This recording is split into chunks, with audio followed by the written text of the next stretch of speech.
Nesse vídeo eu vou te contar o final impressionante da artista brasileira mais conhecida no mundo, a Carmen Miranda. Você tinha pensado na Anitta? Pois esse assunto surgiu com a Anitta. E eu também vou falar sobre uma pergunta que sempre aparece nas minhas redes, sobre se é verdade ou mito que o burnout pode nos matar.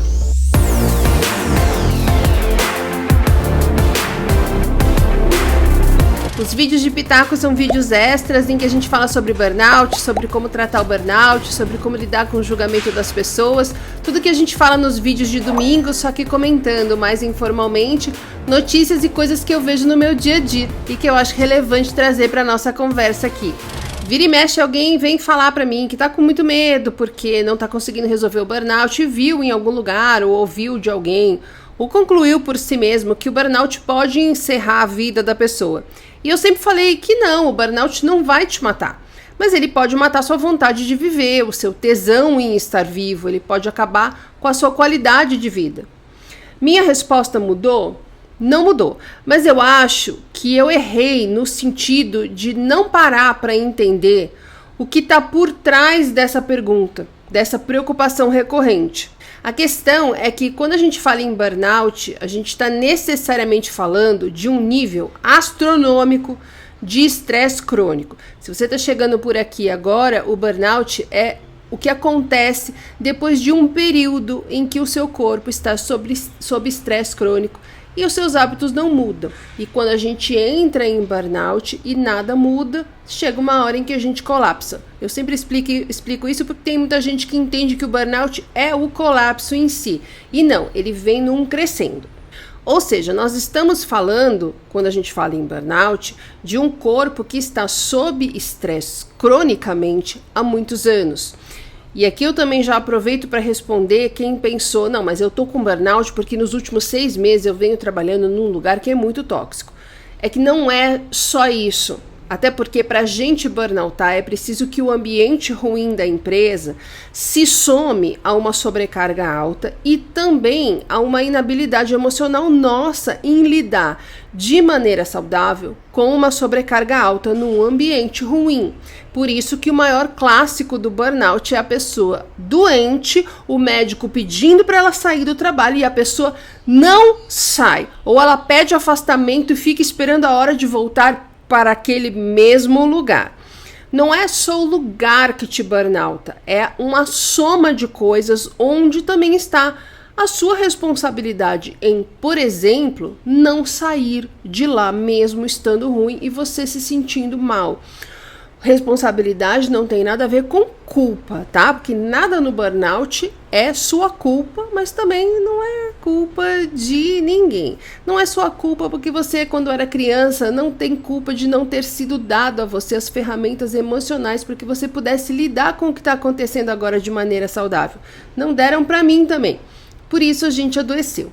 E se tudo isso ficou muito confuso, porque você está chegando agora, porque você ainda não me conhece, ainda não ouviu eu falar isso 712 vezes, eu vou deixar aqui em cima as aulas 1 e 3, lá do outro canal, onde eu falo sobre o que é o burnout e como é a maneira correta de conseguir curá-lo. Vou deixar também aqui em cima um vídeo em que eu falo sobre a diferença entre culpa e responsabilidade, para ficar tudo claro para você, porque se a gente não entende essas coisas, o caminho para resolver um burnout fica muito difícil.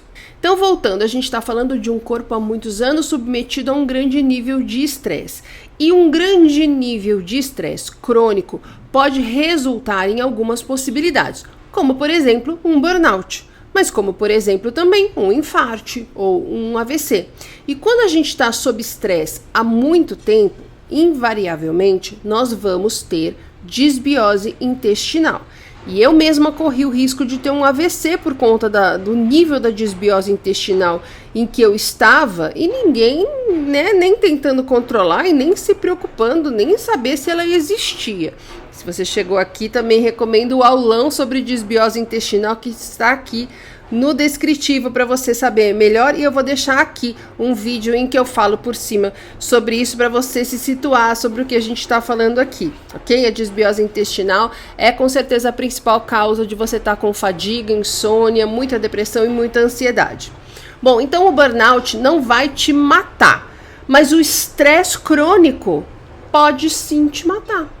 E as duas coisas podem estar juntas, porque nada impede que uma pessoa que tenha burnoutado tenha também um grave problema cardíaco por consequência também do estresse.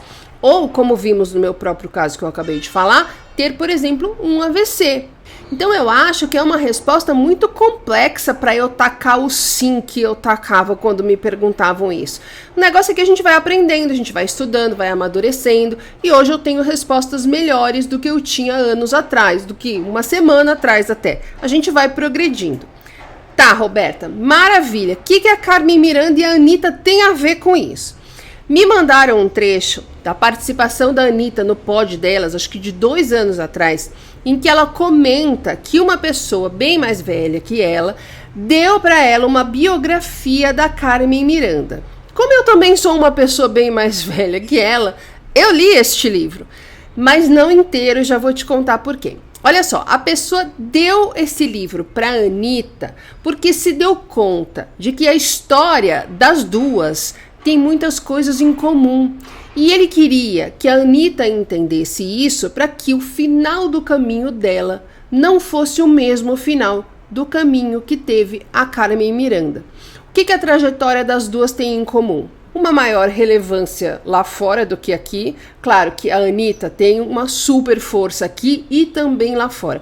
Mas quanto mais ela é celebrada lá fora, mais criticada ela é aqui no Brasil. E a Carmen Miranda era também muito conhecida no Brasil, muito famosa aqui. Mas quando ela foi para os Estados Unidos, a popularidade dela explodiu.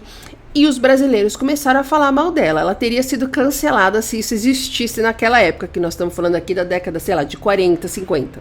A Carmen tinha umas músicas em que ela meio que respondia a isso, né?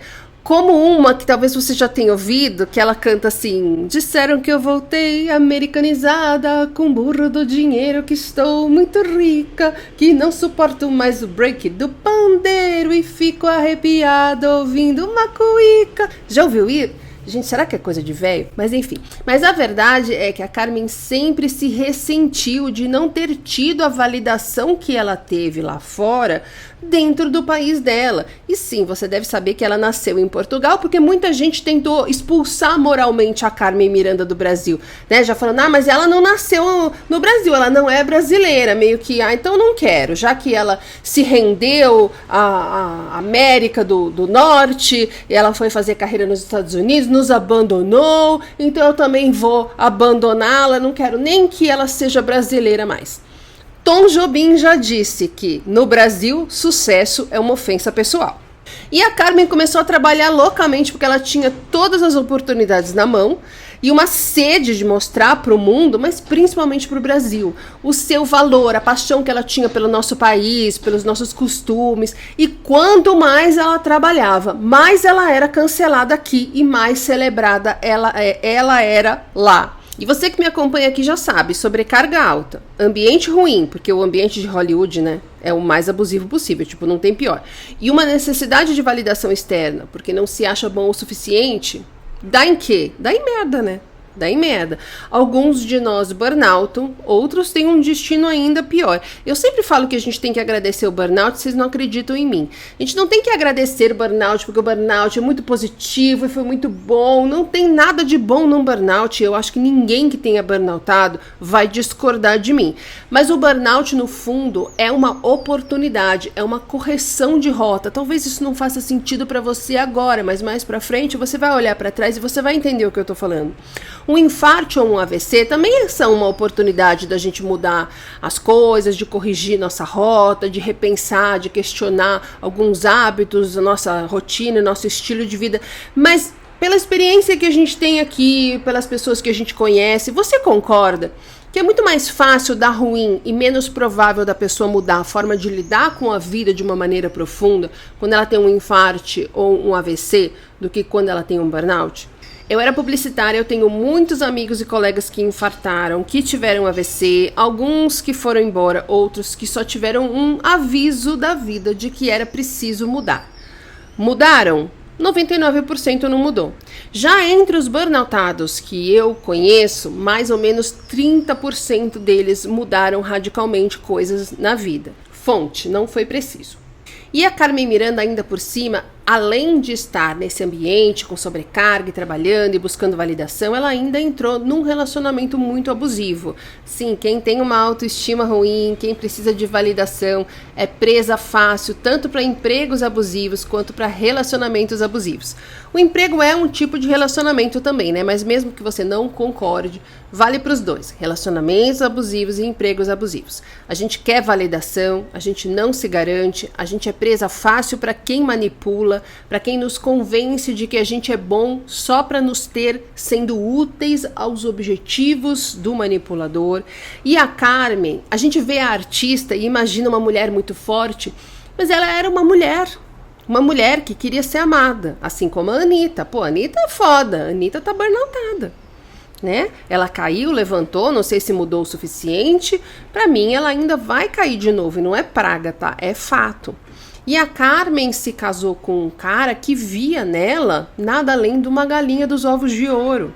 E ele fez com que ela trabalhasse mais e mais e mais e mais, e ela não conseguia diminuir o ritmo, ela não conseguia sair daquele relacionamento, e aí ela teve um ataque do coração. Foi assim que ela morreu. Em casa, no quarto, sozinha, de tanta tristeza, de tanta exaustão, de tanto ressentimento, de tanta frustração, de tanta sobrecarga, de tanto se achar incapaz, de tanto se achar sem saída. Por isso eu disse que é uma resposta complexa, porque eu não sei se ela estava com burnout, eu apostaria que sim, mas foi isso que matou ela, o estresse crônico, por tantos anos.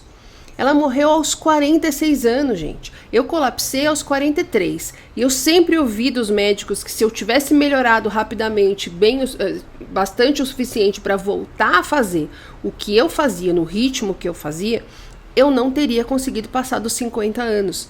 Então, o burnout em si não vai te matar. Mas talvez na paralela tenha mais coisas acontecendo que possam colocar sua vida em risco. E é por isso que eu nunca vou perdoar quem tem os recursos da medicina nas mãos e escolhe jogar tudo pra cima e meter um Prozac e um Zolpidem nos burnoutados que chegam no consultório. Quando eu estava lendo essa biografia da Carmen Miranda, essa mesma que deram para a Anitta, é uma biografia muito bem escrita pelo Rui Castro, teve uma exposição sobre a Carmen Miranda aqui em São Paulo, se eu não me engano, no Memorial da América Latina. E eu estava alucinada com a Carmen Miranda lendo a biografia, porque eu sempre gostei demais dela, e quando eu comecei a ler sobre a vida dela, eu falei, meu Deus, eu me apaixonei por ela. Só que nessa exposição, eu não lembro de nada da exposição, só lembro disso, tinha um aparelho de TV que ficava exibindo em looping as últimas imagens da Carmen Miranda em vida. Ela tinha ido como convidada num programa de auditório americano, em que num determinado momento ela dança com o apresentador. E teve um momento que ela caiu, tipo ela desmaiou assim por 5 segundos. Foi nesse dia que ela morreu, quando chegou em casa depois do programa, ou no máximo no dia seguinte. A imagem dela perdendo o controle do corpo nos braços do apresentador que segurou ela quando ela caiu.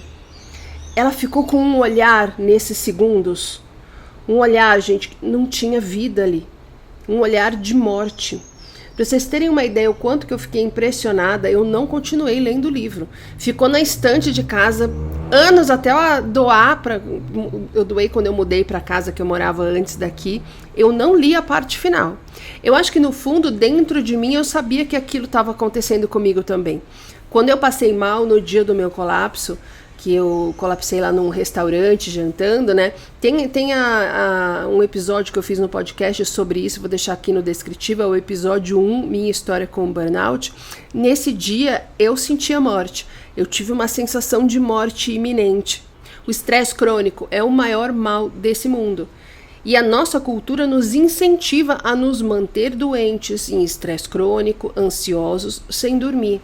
Estarmos doentes hoje é motivo de aplauso e admiração. Cuidar da nossa saúde é motivo de chacota e cancelamento. E falando em cuidar da nossa saúde, você já ouviu falar no app Lojong? É um app de meditação que realmente te ajuda a colocar o hábito de fazer mindfulness, de desacelerar a mente na rotina de uma vez, porque eu sei que isso é uma coisa difícil. Gente, isso é uma coisa difícil, ainda mais pro burnoutado que tá sempre com pensamentos intrusivos e acelerado e ansioso e, né, achando que não é capaz. E o Lojong ajuda, mesmo quem acha que não é pra mim, que nenhum app vai poder fazer isso, não é assim, é uma promessa, mano. É o app mais bem avaliado da categoria no país e quem faz a assinatura anual já de cara fica com 70% mais chance de baixar a ansiedade e o estresse, porque assinando você passa a ter acesso a todo o conteúdo, a todas as práticas, todas as meditações, todas as músicas, todos os treinamentos. E ele é super intuitivo e tem uns degraus, umas etapas, um caminho para você percorrer, para que você vá no seu ritmo aprendendo. E essa é a diferença entre você sentar para meditar sozinho com a instrução de alguém ou assinar o Lojong. E, gente, temos um cupom! Sim, minha primeira parceria! Primeira, porque você sabe que eu só coloco minha cara e meu nome em coisas que eu tenho certeza que podem realmente te ajudar nesse caminho de recuperação. E temos um cupom, temos um link, temos um cupom para que você possa assinar o Lojong com desconto, com um teste gratuito muito maior do que o normal e podendo parcelar. Só que assim, se você baixar o app para conhecer, que legal que é tal, e aí resolver assinar, e não for pelo meu link, você vai pagar o preço cheio, sem poder parcelar, e vai ter direito a um teste gratuito de 7 dias. Se você for pelo meu link ou usar o meu cupom, e todas as instruções estão aqui no descritivo, você vai ter um teste gratuito de 30 dias, vai poder parcelar em até 12 vezes e o preço vai vir com um descontão.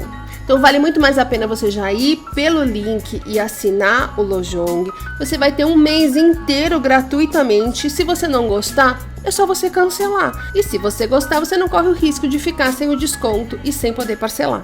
Talvez eu e você não tenhamos no nosso caminho a missão de impactar o mundo no nível de uma Carmen Miranda ou de uma Anitta. Mas a gente tem o nosso impacto, uma missão que nos foi dada, um caminho a percorrer. Nós temos a nossa vida para viver. A pergunta que fica é: a gente vai se entregar a um final trágico, tentando ser julgado positivamente pelas pessoas? Ou a gente vai finalmente aprender a lidar com a validação ou a falta dela das pessoas em relação ao que nos faz bem? Eu espero que você, como eu, entenda o pior que pode acontecer para escolher um caminho em que seja um final feliz e com saúde, para você viver a sua vida da melhor forma. Até o próximo!